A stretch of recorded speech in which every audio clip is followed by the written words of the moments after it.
Right, I'm back again. Right now, I'm going to read you a bit from the second book. So one off, sneaky peek at it. I thought I'd share it with you because, I think I'm just going to get it out there because this one does mean quite a lot. Dealing with grief, it's very hard. So, chapter 12 is called Keeping Their Stories Alive. Now, the people that have read it, from the proofreaders to the family, all liked that chapter. So, I'm going to read it to you, see what you think, and I'll tell you why, and then let me know what you think about it. So chapter 12 is called Whispers of Comfort, chapter 12, Keeping Their Stories Alive. When you lose someone close, it feels like part of you's been ripped out. But the one thing I've learned is that the way to keep their memory alive isn't just by holding on to the pain. It's by celebrating their stories, sharing their lives, and letting their legacy inspire you. Each person you lose leaves a mark on your life. It's important to remember them for who they were, not just for the absence they left behind. For me, it's about telling their stories, keeping their spirit alive in the everyday things. It's remembering their laughs, their quirks, their way of seeing the world, and letting that shape how you live your life. Take my mum for example. She's one of those people who could make you feel like the most important person in the world, even on your worst days. I think about her often, and her kindness and generosity that pushed me to be better, to look out for others, just like she would have. It's not about forgetting her, it's about honouring her by living in a way that will make her proud. And my old man, he had a knack of finding humour in everything, even in the toughest times. He'd crack a joke, or share a story that everyone in stitches. Whenever I'm struggling, I think about his laugh. It reminds me to find a bit of lightness, even when things are dark.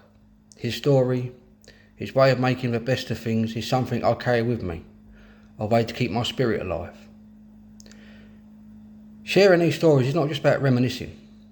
It's about using their lives as a guide for how to live your own.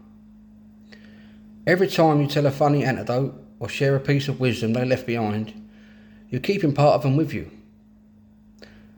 Their stories become part of your own, shaping how you face challenges, how you find joy, and how you live.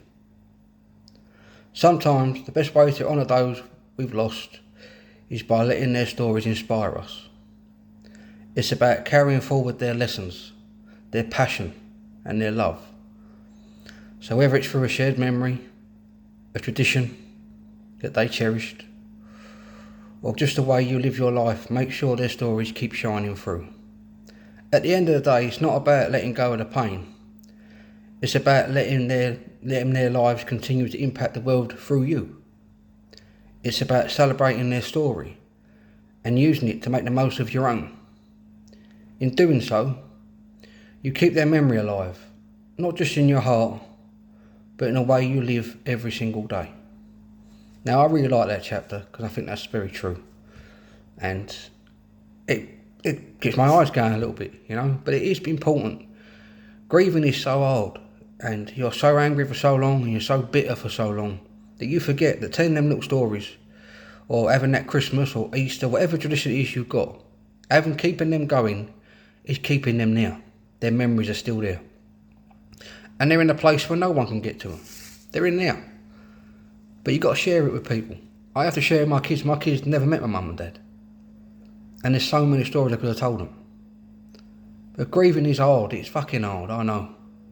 But that bit there, is the best way I can put it. And the people that read my book all like that bit. Because it is their stories. They left this mark on us. With everything they've done, every argument, every laugh, every cry, every Christmas, every birthday, everything you can think of that makes you laugh, think of them, share it, think of it, have a little cry, have a laugh. Keep them going, because they live through you. Remember that. They live through you, they live through us, and it's down to you to carry on their stories so that your kids carry on the tradition, them stories carry on and carry on through generations, so everyone remembers who they are. Alright, people? I do really love that one. I think that's a good chapter. I do like it. It has actually made my eyes fill up a little bit. But I hope you like it. And I'm going to share it with a couple of people that have read this book. Sorry if I keep tagging you, but I want you to see it. Big love to all of you. Hope you enjoy it. That is chapter 12 from Whispers of Comfort, keeping their stories alive. Love you millions. Take care. You're all fucking amazing.